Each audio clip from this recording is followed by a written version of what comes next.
ध्यान देना, क्रिया। क्या हम लोग पढ़ने वाले हैं? क्रिया। कह रहा है कि जिस शब्द से काम करने या होने का भाव प्रकट हो, काम करने या होने का भाव प्रकट हो, जिसके लास्ट में ना लगा हो, वैसे भी कह सकते हैं जिसके लास्ट में क्या लगा हो? ना। तो क्या हो जाएगा? क्रिया हो जाएगा। हंसना, रोना, गाना, दौड़ना, भागना, कूदना, थपरियाना, सब क्या है? काम है, क्रिया है। सोना भी एक प्रकार का क्या है? क्रिया ही है। सोना क्या है? क्रिया है। सो रहे हो तो भी एक काम ही कर रहे हो तुम। हाँ, देखो आगे, क्रिया के भेद। रचना के दृष्टि से क्रिया के कितने भेद होते हैं? सकर्मक क्रिया और अकर्मक क्रिया। हालांकि क्रिया के बहुत सारे भेद होते हैं, लेकिन रचना के दृष्टि से दो ही होते हैं। रचना के दृष्टि से दो, सकर्मक क्रिया और अकर्मक क्रिया। पहले है आपका सकर्मक क्रिया। क्या है? सकर्मक क्रिया। करे जिस क्रिया के साथ कर्म हो या उसके रहने की संभावना हो, ठीक है, उसके रहने की संभावना हो, उसे क्या कहेंगे? सकर्मक क्रिया। साथ ही जिस शब्द पर सकर्मक क्रिया का फल पड़ता है उसे कर्म कहते हैं। याद रखना कि जिस शब्द पर सकर्मक क्रिया का फल पड़ता है उसे क्या कहते हैं? कर्म कहते हैं। तो कर्म किसे कहेंगे? सकर्मक क्रिया का जिस पर फल पड़े उसी को क्या कहेंगे हम? कर्म कहेंगे। जैसे देखो, राहुल पुस्तक लिखता है। क्या लिखता है? राहुल।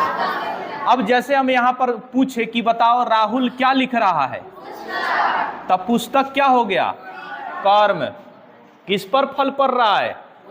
पुस्तक पर। तब पुस्तक क्या हो जाएगा? कर्म हो जाएगा। और लिखना क्या हो जाएगा? क्रिया हो जाएगा। राहुल क्या हो जाएगा? कर्ता। राहुल क्या हो जाएगा? कर्ता। तो इस चीज को ध्यान रखोगे। इस सेंटेंस में तीन तीन चीज आ रहा है। कर्ता राहुल है, कर्म पुस्तक है, लिखना क्या है? क्रिया है। तीनों चीज समझ में आ गया? कर्ता किसे कहेंगे, क्रिया किसे कहेंगे और कर्म किसे कहेंगे। फिर कह रहा है कि यहाँ लिखना क्रिया सकर्मक है, सकर्मक क्रिया है। देखो एक चीज याद रखना, इस सकर्मक क्रिया किसे कहेंगे? जैसे क्या लिख रहा है, संभावना, या ऑलरेडी यहां लिखा होगा कि क्या लिख रहा था, पुस्तक लिख रहा है। अब राहुल खा रहा है, अब ये क्या हो जाएगा? सकर्मक क्रिया होगा? नहीं होगा, अकर्मक क्रिया होगा। क्यों? क्योंकि क्या खा रहा है मालूम नहीं है। अब ये मालूम चल जाए कि क्या खा रहा है, तब ये हो जाएगा आपका सकर्मक क्रिया। समझ में आ गया? जैसे देखो, कह रहा है कि क्योंकि उसका एक कर्म है। क्या है? लिखना क्या है? एक कर्म है। पुस्तक लिखने वाला राहुल है। राहुल क्या है? पुस्तक लिखने वाला, तो ये क्या हो जाएगा? कर्ता। परंतु इसकी क्रिया लिखना का फल पुस्तक पर पड़ता है। तो वही देखो किस पर पड़ रहा है? पुस्तक पर। इसलिए पुस्तक क्या हो जाएगा? कर्म हो जाएगा। अब यहां डिटेल्स में भी समझा दिया तुमको। तब फिर से बताओ कि राहुल क्या है? पुस्तक क्या है? और लिखना क्या है? क्रिया है। समझ में आ गया? अब अकर्मक क्रिया के बारे में हम लोग देख लेते हैं। दूसरा है आपका अकर्मक क्रिया। अब अकर्मक क्रिया किसे कहेंगे? कह रहा है कि जिस क्रिया के साथ कर्म ना रहे। अभी बोले ना, पता ही ना चले कि क्या काम कर रहा है ना। पुस्तक लिख रहा है, खाना खा रहा है, तो क्या खा रहा है मालूम नहीं है, ठीक है, तो उसे अकर्मक क्रिया कहते हैं। जैसे राधा रोती है। राधा क्या रोती है? नहीं मालूम। राधा क्या रोती है, क्यों रोती है, तो ये मालूम नहीं है। जब ये मालूम नहीं है तो हम क्या कहेंगे? ये अकर्मक क्रिया है। इस वाक्य में रोना क्रिया अकर्मक है, क्योंकि यहाँ न तो रोना का कोई कर्म है और ना ही इसका कोई संभावना है। रोना क्रिया का फल भी राधा पर ही पड़ रहा है। अब देखो, इस पर फल किस पर पड़ रहा है? कौन रोता है? राधा रोती है, ठीक है। आगे चले, देखिए क्रिया के और भी रूप हैं। बोले ना, क्रिया दो प्रकार के तो वो होता है। किस आधार पर? रचना के आधार पर दो, सकर्मक और अकर्मक। लेकिन और भी है, क्रिया के और ही रूप है। देखो, सहायक क्रिया हो गई, पूर्वकालिक क्रिया हो गई, द्विकर्मक क्रिया हो गई, ठीक है, ये सब क्रिया है। तो पहले हम लोग देख लेते हैं सकर्मक सहायक क्रिया किसे कहेंगे। तो कह रहे संयुक्त क्रिया में एक प्रधान क्रिया रहती है और दूसरी क्रिया उसकी सहायता के लिए आती है। सहायता के लिए आने वाली क्रिया को सहायक क्रिया कहते हैं। जैसे कृष्ण ने कंस को मार डाला, ठीक है, कृष्ण ने किसको मारा? कंस को मार डाला। अब यहां डालना क्या है? सहायक क्रिया है। यही आपका क्या है? सहायक क्रिया है। और प्रधान क्रिया क्या है इसमें? बताओ, प्रधान क्रिया मारना है, ये आपका प्रधान क्रिया हो गई। क्या हो गई? प्रधान क्रिया, ठीक है। वही ना बोला, देखो संयुक्त क्रिया में एक प्रधान क्रिया रहती है और दूसरी क्रिया उसकी सहायता के लिए आती है। सहायता के लिए आने वाली क्रिया सहायक क्रिया है। सहायता के लिए आने वाली क्रिया क्या है? सहायक क्रिया। जैसे कृष्ण ने कंस को मार डाला, यहां मारना भी और डालना भी, दो क्रिया है यहां पर। तो एक तो क्या है? एक आपका सहायक क्रिया और दूसरा प्रधान क्रिया। समझ में आ गया? इस वाक्य में डाला या डालना सहायक क्रिया है, समझा दिया। देखो दूसरा है पूर्वकालिक क्रिया। क्या है? पूर्वकालिक क्रिया। पूर्वकालिक क्रिया किसे कहेंगे? कह रहा है कि कभी कभी कर्ता एक क्रिया को समाप्त करने के साथ ही दूसरी क्रिया, ओ तेरी, क्या बोले? कभी कभी कर्ता एक क्रिया को समाप्त करने के साथ ही दूसरी क्रिया पर आरंभ कर देता है। ऐसी अवस्था में पहली क्रिया को पूर्वकालिक क्रिया कहते हैं। जैसे रीता खाकर पाठशाला गई। रीता खाकर कहाँ गई? देखो, रीता खाकर फिर पाठशाला गई। देखो यहाँ खाना भी क्या है? एक क्रिया है। आज जाना भी क्या है? एक क्रिया है। देख रहे हो, पहला क्रिया खत्म हुआ कि दूसरा क्रिया स्टार्ट हो गया। यानी पहला काम खत्म हुआ कि दूसरा काम स्टार्ट हो गया। तो ऐसी क्रिया को हम क्या कहेंगे? पूर्वकालिक क्रिया कहेंगे। समझ में आ गया? अब तुम क्या करोगे? अब तुम्हारे पर एग्जाम्पल दिया जाए तो बोलोगे कि हमने खाना खाया और खाना खाकर सो गया। तो क्या कहोगे? खाना एक क्रिया है और फिर सोना भी एक क्रिया है। खाना खाए फिर जाकर सो गए, यानी कि साथ साथ काम हुआ। वही कह रहा है कि रीता खाकर पाठशाला गई, खाना खाई और फिर निकल गई पाठशाला के लिए। तो वही कह रहा है कि कभी कभी करता रीता क्या है? करता। कभी कभी करता एक क्रिया को समाप्त करने के साथ ही दूसरी क्रिया प्रारंभ कर देता है। ऐसी अवस्था में पहली क्रिया को पूर्वकालिक क्रिया कहते हैं, यानी कि पहले वाले क्रिया कहते हैं, पूर्वकालिक क्रिया कहते हैं। जैसे रीता खाकर के पाठशाला गई। इस वाक्य में खाकर पूर्वकालिक क्रिया है। पहले वाला क्रिया को क्या कहेंगे? पूर्वकालिक क्रिया। तो वही कह रहा है कि खाकर क्या है? पूर्वकालिक क्रिया है, क्योंकि खाना खाने के साथ ही पाठशाला जाने की क्रिया शुरू हो गई। अगला तीसरा देखो, द्विकर्मक क्रिया किसे कहेंगे? जिस क्रिया के दो कर्म रहते हैं। जिस क्रिया में अभी क्या आप देख रहे थे? दो क्रिया रहते हैं, तो उसको क्या बोलते हैं? पूर्वकालिक क्रिया। और भी ये इसमें सहायक क्रिया, दो क्रिया आ रहा था, इसमें भी दो क्रिया आ रहा है। द्विकर्मक क्रिया में जिस क्रिया के दो कर्म रहते हैं, ऐसी क्रिया को द्विकर्मक क्रिया कहते हैं। जैसे सोहन मोहन को मिठाई खिलाता है।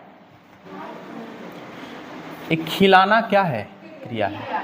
मिठाई और मोहन, ये दो लोग कर्म हो जाएंगे। क्या हो जाएंगे? कर्म। सोहन यहां करता है, काम कौन कर रहा है? सोहन किसको खिला रहा है? मोहन को क्या खिला रहा है? मिठाई खिला रहा है। तो यहां दो कर्म आ गए। एक आपका क्या है? यहां पर करता है और एक आपका क्या है? क्रिया है। इस वाक्य में मोहन को और मिठाई दो कर्म है। अभी बोले ना, मोहन और मिठाई क्या है? दो कर्म है। अतः खिलाना क्या है? यहाँ द्विकर्मक क्रिया कहलाएगा। यानी खिलाना क्या कहलाएगा? द्विकर्मक क्रिया, क्योंकि इसका फल दूधू गौरव पर पड़ रहा है। दूधू गौरव पर पड़ रहा है, मिठाई और मोहन। अगला स्टेप चलते हैं।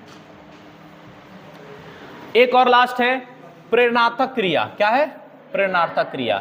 जिस क्रिया को कर्ता स्वयं न करके दूसरे को क्रिया करने के लिए प्रेरित करे। ठीक है, दूसरे को क्रिया करने के लिए प्रेरित करे, उन क्रियाओं को प्रेरणार्थक क्रिया कहते हैं। जैसे उसने मुझे चाय पिलवाई, खुद नहीं पिलाया, समझ में आया? खुद नहीं पिलाई, वो किसी और से बोली कि जाओ तनी चाय लेके आओ, तो इसको क्या कहेंगे? प्रेरणार्थक क्रिया।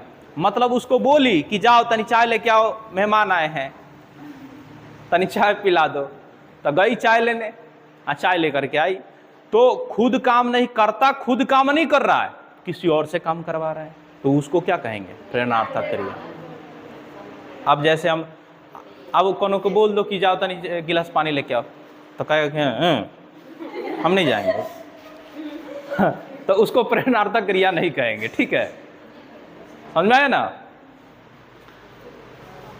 अब देखो, उसने मुझे चाय पिलवाई, खुद नहीं पिलाई, पिलवाई। अब देखो, मालिक नौकर से काम करवाता है, मालिक खुद काम नहीं कर रहा है, किससे काम करवा रहा है? नौकर से। यहां पर करवाना और यहां पर पिलवाना, ये क्या है? प्रेरणार्थक क्रिया है। तो वही कह रहा है कि वह माली से पौधे को सिंचवाता है। अब देखो, माली से, अब जो करता है वो खुद काम नहीं कर रहा है, माली से काम करवा रहा है, तो ऐसी क्रिया को हम क्या कहेंगे? प्रेरणार्थक क्रिया। मोहन किताब पढ़ता या पढ़ना कौन सी क्रिया है? अब क्रिया का क्वेश्चन आ गया, बताओ क्या पढ़ता है? किताब पढ़ता है, तो क्या हो जाएगा? रचना की दृष्टि से क्रिया के कितने भेद? दो भेद। जिस क्रिया के दो कर्म रहते हैं उस क्रिया, उसे क्या कहते हैं?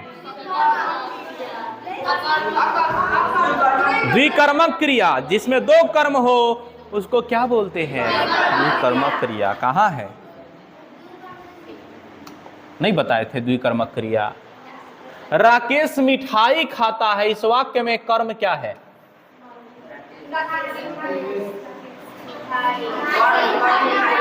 मिठाई क्या है? कर्म है।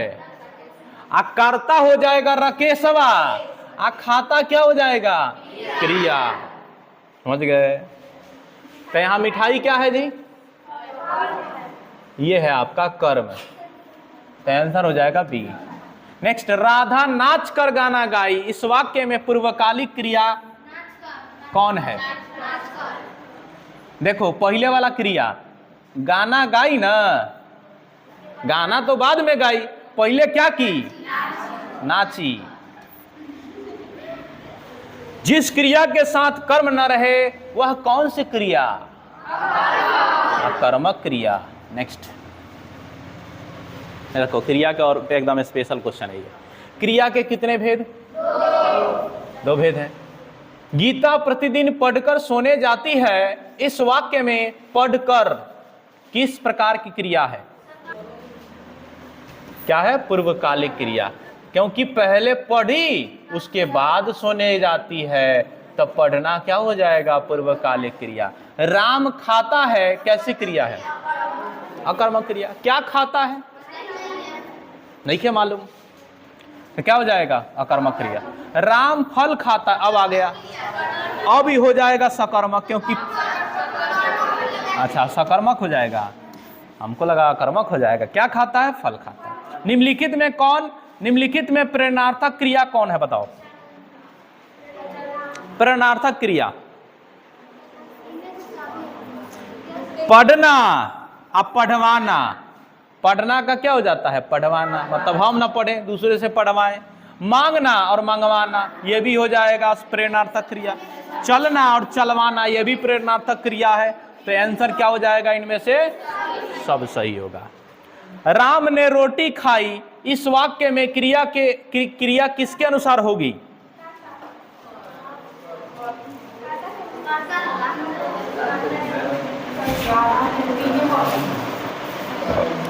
क्या खाई? तो आपका कर्म आंसर हो जाएगा। क्या हो जाएगा? कर्म हो जाएगा। क्या खाई? रोटी। अगर खाली राम ने खाना खाई, राम ने खाई या राम खाया, तो खाली अगर खाता तो कर्ता के अनुसार हो जाता, ठीक है। लेकिन इसमें प्रभाव किस पर पड़ेगा? रोटी पर। क्या खा रहा है? रोटी खा रहा है ना, प्रभाव पड़ेगा रोटी पर, ठीक है। तो ये हो जाएगा कर्म। आंसर अगला क्वेश्चन देखते हैं। हाँ, अगला क्वेश्चन है 7 नंबर। मोहन सोहन को लड़वाता है, इस वाक्य में लड़वाता कौन सी क्रिया है बताओ। ये खुद लड़ नहीं रहा है, लड़वा रहा है। देखो तोनियों के साथ कभी कभी होता है, तोरा के प्रेरणा दे देगा सब, कहेगा तनी देखो ना तोरा बारे में ऐसे ऐसे बोल रही थी, झोटवा धके नोच, झोटा झोटी कर लेगी सब। क्या तो उसी को क्या बोलेंगे, प्रेरणा। मतलब कोई प्रेरणा दिया कि जाकर के झोटा नोचना है, क्या तो जाके झोटा नोच दोगे तो वो हो गया प्रेरणा। तुमको किसी और से प्रेरणा मिला, जाके झोटा झोटी कर ली। तो लड़वाना क्या है यहाँ पर, प्रेरणार्थक क्रिया। Option C. किसी काम का करना या होना प्रकट हो उसे क्या कहते हैं, क्रिया कहते हैं। किसी काम का करना या होना प्रकट हो उसको हम बोलेंगे क्रिया बोलेंगे। जिसमें 2 कर्म हो उसे क्या कहेंगे, द्विकर्मक क्रिया। मोहन घर पहुंच गया। मोहन कहाँ पहुंच गया, घर पहुंच गया। इसमें पहुंच गया किस प्रकार की क्रिया है, द्विकर्मक क्रिया तो नहीं होगा, प्रेरणार्थक क्रिया नहीं होगा और पूर्वकालिक क्रिया नहीं होगा। जब ये तीनों नहीं होगा तो आंसर क्या हो जाएगा, संयुक्त क्रिया।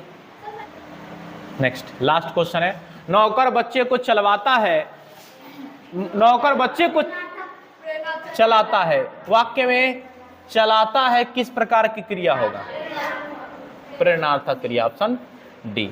आज की सेवा यहीं तक। अब हम लोग पढ़ेंगे क्या, समास।